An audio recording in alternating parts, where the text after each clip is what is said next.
Hello दोस्तों, and इस video में हम लोग तेरा मेरा साथ रहे सीरियल के फुल एपिसोड के बारे में जानेंगे कि क्या कुछ आपको आज रात देखने को मिलने वाला है। दोस्तों, मिथिला ने मुंह दिखाई के फंक्शन के लिए मीडिया वालों को भी बुला लिया है एंड जहां पर जो गोपिका है उसे स्पीच देना है। जी हाँ, उसे सबका इंट्रोडक्शन भी कराना है और वो भी इंग्लिश में। भाई ऐसे में गोपिका को तो इंग्लिश आती नहीं है एंड मिथिला ये बात जानती नहीं है, लेकिन गोपिका इसके बावजूद भी ये जिम्मेदारी ले लेती है और पहले तो वो आशी से पूछती है, उससे हेल्प मांगती है कि वो उसकी हेल्प करे इंग्लिश का ये स्पीच तैयार करने में, क्योंकि उसे तो इंग्लिश आती नहीं है। आशी भी जानती इस बात को, लेकिन आशी गोपिका की सहायता नहीं करती है और उसे ये कहकर मना कर देती है कि उसके पास समय नहीं है, उसे और भी बहुत ज़्यादा काम करने हैं। इसके बाद गोपिका सक्षम के पास जाती है, लेकिन सक्षम अपने काम में लगा हुआ होता है और गोपिका उससे ये बस कहने ही वाली होती है, लेकिन सक्षम उसे ये कह देता है कि उसके पास समय नहीं है, तुम यहाँ से जल्दी जाओ।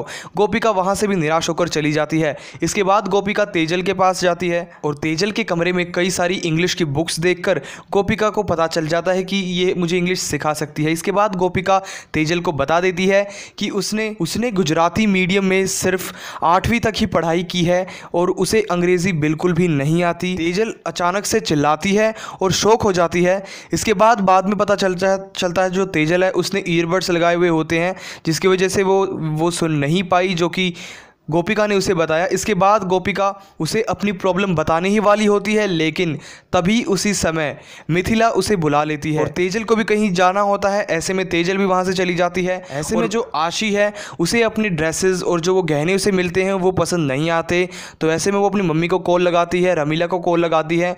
और ऐसे में आशी की मम्मी रमीला आशी को आइडिया देती है कि वो मोदी परिवार की बहू है, तो क्यों ना वो अब सिर्फ एक फ़ोन कॉल करके ही वो सारा सामान घर पर मंगवा ले, वो भी मोदी परिवार के नाम पर, क्योंकि मोदी परिवार के पास ढेर सारा पैसा है। ऐसे में किसी को कोई एतराज़ भी नहीं होगा और तुम्हारा सामान भी धड़ से आ जाएगा। तो ऐसे में जो आशी है वो काफ़ी ज़्यादा सामान मंगवा लेती है, कई सारी ज्वेलरीज मंगवा लेती है, जो कि टोटल उसे 11 लाख का पड़ता है। ऐसे में जो डिलीवरी मैन है वो डिलीवर सामान कर देता है। इसके बाद जो मिथिला है वो ये देखकर हैरान रह जाती है कि भाई ये इतना सारा सामान, इतना महंगा सामान, 11 लाख का सामान किसने मंगवाया है आखिरकार। जब पार्सल वाले से नाम पूछा जाता है तो ऐसे में पार्सल वाला बिल पर नाम पढ़ के बताता है कि ये मिसेस मोदी ने मंगवाया है। भाई ऐसे में ना तो मिथिला ने ये मंगवाया है, ना ही घर के किसी और सदस्य ने मंगवाया है, सभी मना कर देते हैं। इसके बाद बचती हैं दो बहुएं, गोपिका और आशी। आशी वहीं ये खड़ी सब देख रही होती है। मिथिला गुस्से में होती हुई कहती है कि वो कौन है जिसने सामान मंगवाया है, कौन सी बहू ने सामान मंगवाया है।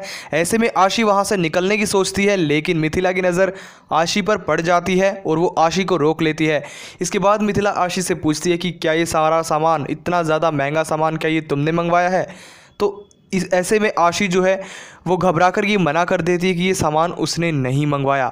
तब ऐसे में सभी घर वाले मना कर देते हैं कि उन्होंने ये सामान नहीं मंगवाया। तो ऐसे में सिर्फ एक ही मिसेस मोदी बचती है और वो है गोपिका।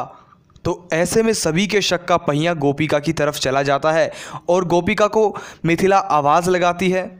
गोपिका मिथिला के पास आने की सोच ही रही होती है, इतने में मिथिला जो है वो गोपिका के पास आ जाती है और मिथिला गोपिका से पूछती है कि क्या वो सारा सामान, वे सारे ज्वेलरीज 11 लाख का, क्या वो तुमने मंगवाया है। ऐसे में गोपिका कहती है, कौन सा सामान, मुझे तो नहीं पता माँ जी, मैंने तो कोई सामान नहीं मंगवाया। इतने में सक्षम आ जाता है और सक्षम कहता है कि इसी ने सामान मंगवाया होगा, क्योंकि वैसे भी इसे सजने संवरने का बहुत ज़्यादा शौक़ है। दूसरी तरफ आशी की मम्मी रमीला उसी ज्वेलर की शॉप पर चली जाती है, क्योंकि वो तेजल और चिराग को एक साथ देख लेती है ज्वेलर की शॉप पर। ऐसे में मौके का फ़ायदा उठाने के लिए वो उसी ज्वेलर की शॉप पर चली जाती है एंड वहाँ जाकर इमोशनल ड्रामा करने लगती है। रमीला चिराग को देखकर नेकलेस को निहारने लगती है और कहती है ये हार उसकी माँ की आखिरी निशानी था, जो उसने बेच दिया था। जब वो अमीर थे तब वो हार उसके पास था, लेकिन उन्होंने मजबूरी में इस हार को बेच दिया था। अब ऐसे में भाई ये इमोशनल सीन देख करके चिराग का दिल पिघल जाता है एंड रमीला के इमोशनल ड्रामा के खेल में फंसकर चिराग रमीला को वो हार दिलवा देता है। हालांकि शुरुआत में वो इस हार को लेने से मना करती है, लेकिन बाद में ले लेती है और उसकी खुशी का ठिकाना नहीं रहता। इसके बाद दूसरी तरफ घर में मिथिला गोपिका से सवाल पूछ रही होती है कि क्या वो सामान उसने मंगवाया है। सक्षम हाँ कहता है क्योंकि सक्षम को लगता है कि गोपिका ने ही ये सारा सामान मंगवाया होगा, क्योंकि उसे सजने संवरने का बहुत ज़्यादा शौक़ है। और गोपिका इस बार मना करते हुए कहती है कि वे सामान उसने नहीं मंगवाया, लेकिन सक्षम इसकी कंफर्मेशन के लिए कहता है कि चलो हम बिल पर नाम देख लेते हैं किसका है, इससे साफ़ हो जाएगा कि किसने सामान मंगवाया है। अब भाई ऐसे में आशी जो है अपनी मम्मी को कॉल लगाती है और अपनी मम्मी को सारी बात बताती है। इसके बाद आशी अपनी मम्मी यानी कि रमीला से पूछती है कि मम्मी कोई जल्दी कोई आइडिया दीजिए, इस प्रॉब्लम को कैसे सोल्व करूं मैं।